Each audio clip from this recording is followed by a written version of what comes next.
بسم اللہ الرحمن الرحیم۔ لاکھوں کروڑوں درود و سلام نبی پاک صلی اللہ علیہ وآلہ وسلم پر اور ان کی آل پر۔ میں ہوں کلثوم ہاشمی اور آپ ہیں میری یوٹیوب فیملی کا حصہ۔ اللہ سے دعا ہے کہ آپ جہاں کہیں بھی ہوں خیر خیریت سے ہوں۔ اگر ابھی تک آپ نے میرے چینل کو سبسکرائب نہیں کیا، چینل کو سبسکرائب کریں، لائک کریں، کمنٹس کریں اور بیل آئیکن کے بٹن کو پریس کریں تاکہ میری آنے والی ہر نئی ویڈیو آپ تک پہنچ سکے۔ یو کے کی عدالت نے مانچسٹر ایئرپورٹ پر پولیس کے ساتھ جھگڑا کرنے والے 2 پاکستانی بھائیوں کو چارج کیا ہے، یعنی کہ ان کا جرم ثابت ہو گیا ہے اور ساتھ ہی کسی بھی پولیس والے کی اس میں جو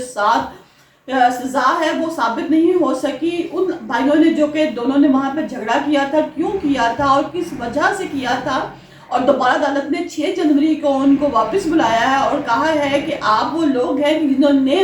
مانچسٹر ایئرپورٹ پر جھگڑا کیا تھا پولیس والوں کے ساتھ، لہٰذا ہم آپ کو سزا دے رہے ہیں۔ ان کو کتنی سزا دی گئی اور ان کا جرم کیا تھا، اس کے بارے میں اپنے اس بلاگ میں میں آپ کے ساتھ ڈیٹیل کے ساتھ شیئر کروں گی، لہٰذا آپ نے اس بلاگ میں شروع سے لے کے اینڈ تک آپ نے میرے ساتھ رہنا ہے۔ ناظرین، یہ 2024 کی بات ہے، 23 جولائی 2024۔ پاکستانی جو بھائی ہیں، 2 بھائی ہیں، وہ یو کے میں رہتے ہیں۔ ان کی جو والدہ ہے وہ کشمیر میں رہتی ہیں۔ سدہ ان کی والد اور والدہ ہیں۔ انہوں نے اپنی والدہ کو کہا کہ آپ مانچسٹر میں ہمارے پاس ہمیں ملنے کے لیے آئیں، لہٰذا ان کی والدہ کو جو ٹکٹ تھی وہ 23 تاریخ کی تھی۔ 23 تاریخ کو وہ اسلام آباد سے بیٹھتی ہیں اور مانچسٹر ایئرپورٹ پر اتر آتی ہیں۔ ان کو لینے کے لیے وہاں پر سدہ عورت کو لینے کے لیے وہاں پر ان کے 2 بیٹے ہیں، 19 سالہ فہیر ہے اور 25 سالہ عماد ہے، وہ دونوں آتے ہیں۔ جیسے ہی ان کی ماں جو ہے ایئرپورٹ پر لینڈ کرتی ہے، وہ سامان وغیرہ لیتے ہیں، اس ٹرالی کو لے کے جا رہے ہوتے ہیں کہ 3-4 جو پولیس والے ہیں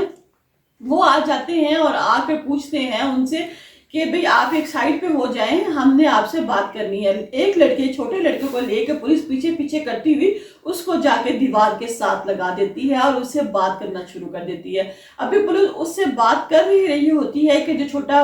بیٹا ہے 19 سالہ فہیر، وہ غصے میں آ جاتا ہے اور پولیس والوں کو مارنا شروع کر دیتا ہے۔ اسی دوران وہاں پہ جتنے بھی ایئرپورٹ پہ لوگ موجود ہوتے ہیں وہ سب اپنے اپنے موبائل سے ویڈیو بنانا شروع کر دیتے ہیں۔ جیسے ہی ویڈیو بناتے ہیں، لڑائی شروع ہوتی ہے، ان دونوں لڑکوں کو پکڑ لیا جاتا ہے، پکڑ کے جو ہے حوالات میں بند کر دیا جاتا ہے۔ ایک جو آدمی ہے وہ پولیس والا اس بچے کو نیچے گرا کے اس کے اوپر ٹانگ رکھ کے اپنی اور ٹانگ سے اس کو دبا رہا ہوتا ہے۔ یہ تمام واقعات جو کلپ ہے وہ ہر بندے کے موبائل پر ریکارڈ ہو جاتا ہے، اور جب ان بچوں کو پیش کیا جاتا ہے عدالت میں تو وہاں پہ جتنے بھی لوگ ہیں وہ سب ان بچوں کے حق میں گواہی دیتے ہیں، کیونکہ اس وقت ابھی انہوں نے یہ فوٹیج دیکھی ہوتی ہے کہ پولیس والے جو ہیں وہ لڑکوں کو مار رہے ہیں۔ جو لڑکوں نے پولیس والوں کو مارا وہ ویڈیو سر عام منظر عام پہ نہیں آتی، ویڈیو وہاں سے شروع ہوتی ہے، لوگ وہاں سے بنانا شروع کرتے ہیں جہاں سے پولیس والے جو ہیں ان بچوں کو مار رہے ہیں۔ وہاں کا میڈیا پوری دنیا میں جو ہے یہ ویڈیو وائرل ہو جاتی ہے، لوگ پولیس والوں کو برا بھلا کہنا شروع کر دیتے ہیں۔ جو عدالت میں جج بیٹھا ہے وہ بھی بڑا برا بھلا کہتا ہے کہ تم نے کس طرح جو 2 نہتے لوگ ہیں ان کو مارنا شروع کر دیا۔ ان کی ماں، وہ جو اپنی ماں کو لینے کے لیے ایئرپورٹ پہ گئے تھے تو تم لوگوں نے ان کو مارنا شروع کر دیا۔ اس کے بعد 2-3 دن کے بعد ہی دوبارہ جو ویڈیو وائرل ہوتی ہے اس میں دیکھا جاتا ہے کہ سب سے پہلے جو پولیس والا ہے وہ آرام سکون سے اس بچے کے پاس جاتا ہے، کہتا ہے کہ ہمیں آپ سے بات کرنی ہے، کائنڈلی آپ ایک سائڈ پہ آ جائیں، اور اس کو پیچھے کرتا کرتا جا کے دیوار کے ساتھ لگاتا ہے۔ جب یہ ویڈیو منظر عام پر آتی ہے تو بہت سے لوگ جو اس وقت ان پاکستانی 2 بچوں کے ساتھ لگے ہوئے تھے، فہیر کے ساتھ اور عماد کے ساتھ لگے ہوئے تھے، ان سب کا جو ریاکشن ہے وہ چینج ہو جاتا ہے۔ حتیٰ کہ وہ وکیل جو ان بچوں کا مقدمہ لڑ رہے تھے وہ بھی کہتے ہیں کہ نہیں، اب ہم یہ مقدمہ نہیں لڑیں گے، کیونکہ انہوں نے پہلے پولیس پر ہاتھ اٹھایا ہے، انہوں نے پہلے قانون پر ہاتھ اٹھایا ہے، کیونکہ کہیں کسی بھی ملک کی جو پولیس ہے، کسی بھی جگہ کا جو قانون ہے وہ پہلے آپ جب وہ وردی میں ہوتا ہے یا وردی کے بغیر بھی ہو، اس کا احترام کرنا، اس کی بات ماننا آپ کا فرض ہے۔ جب اس پولیس والوں نے اس بچے کو بلایا ایک سائٹ پہ انویسٹیگیشن کرنے کے لیے تو اس بچے کا کام تھا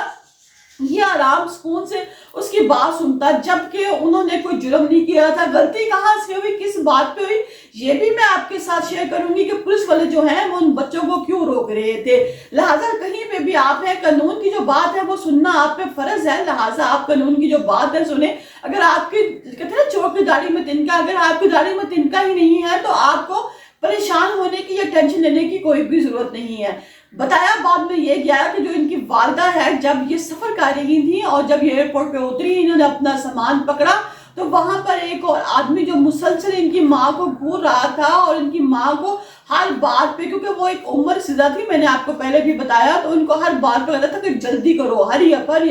جلدی کرو، اور بار بار جو ٹرالی ہے، شاید اس کو جلدی تھی یا شاید اس کی عادت تھی یا شاید وہ آدمی جذباتی تھا، اور اس کی ماں بتاتی ہے کہ بار بار جو وہ ٹرالی لا کے میری ٹرالی کے ساتھ مار دیتا تھا، اور میں اس کو منع بھی کری تھی، لیکن چونکہ مجھے اس کی زبان نہیں آتی تھی، مجھے پتہ نہیں تھا کہ یہ مجھے کیا کہہ رہا ہے، لہٰذا میں بار بار اس کو سمجھاتی، آنکھوں سے اشارہ کرتی، اس کو آنکھیں نکالتی، لیکن وہ میری بات سمجھنے سے قاصر تھا۔ جب یہ آدمی ایئرپورٹ پر اترتا ہے تو سب سے پہلے یہ آدمی جا کے کمپلین کرتا ہے کہ اس طرح جو یہ عورت ہے، یہ سارے رستے جو ہے مجھے تنگ کرتی ہے، یہ عورت بہت سست روی سے کام لے رہی تھی، اور میرے آگے کیونکہ اسی کا نمبر تھا تو یہ اپنے سامان کو بھی صحیح طرح پک نہیں کر رہی تھی، لیکن والدہ کہہ رہی تھی کہ یہ آدمی مجھے ہراساں کرنے کی کوشش کرتا ہے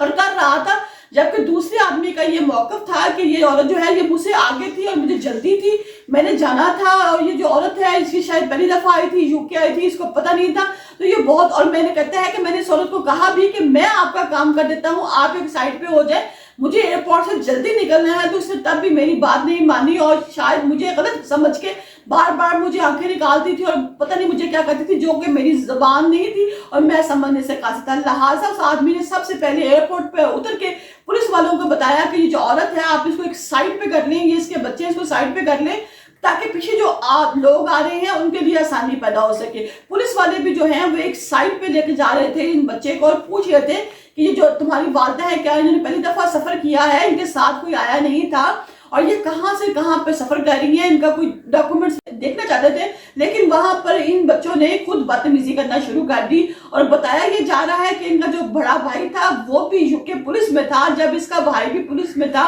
UK پولیس میں تھا، تو کیا ان کو نہیں پتا تھا کہ وہاں کے جو قانون ہے اس کا کیا حیثیت ہے، کیا اہمیت ہے، وہاں کے جو پولیس والے ہیں ان کی کیا اہمیت ہے۔ لہٰذا وہ آرام سکون سے بات سنتے، بتاتے، اپنا موقف، پولیس کا موقف سنتے اور بات کو وہیں پہ ختم کرتے۔ جب ان کا یہ جو موقف ہے، جب یہ ان کی ویڈیو وائرل ہوگی تو جج نے کہا دوبارہ ان کو بلایا۔ یہ 23 جنوری کا واقعہ ہے اور اسٹل دسمبر میں جب پولیس والوں کے ساتھ ویڈیو جو لیک ہوئی ہے تو جج نے دوبارہ ان کو بلایا اور کہا ہے کہ 6 جنوری کو یہ دونوں بچے دوبارہ حاضر ہوں گے اور میں بتاؤں گا کہ ان کو کیا سزا دینی ہے، کیونکہ انہوں نے سب سے پہلے بات سننے کی بجائے مارنا شروع کر دیا تھا، اور حتیٰ کہ اس پولیس والے کو بھی معطل کر دیا گیا کہ جس نے اس وقت اس بچے کی جو ہے گردن کے اوپر ٹانگ رکھ کے اس کو دوبارہ تھا، لیکن وہ اپنے سیلف ڈیفینس میں ایسا کر رہا تھا کیونکہ وہ جو بچہ ظہیر تھا، فہیر تھا جو 19 سال کا تھا، وہ بار بار پولیس والوں کو مار رہا تھا، اور پولیس والے اپنے آپ کو بچانے کے لیے اس بچے کو روک رہے تھے، اس کو ہٹا رہے تھے۔ لہٰذا اب جو جرم ہے وہ ثابت ہو گیا اب دونوں بھائیوں کا۔ 6 جنوری کو جو UK کی عدالت ہے اب ان کو سزا سنائے گی۔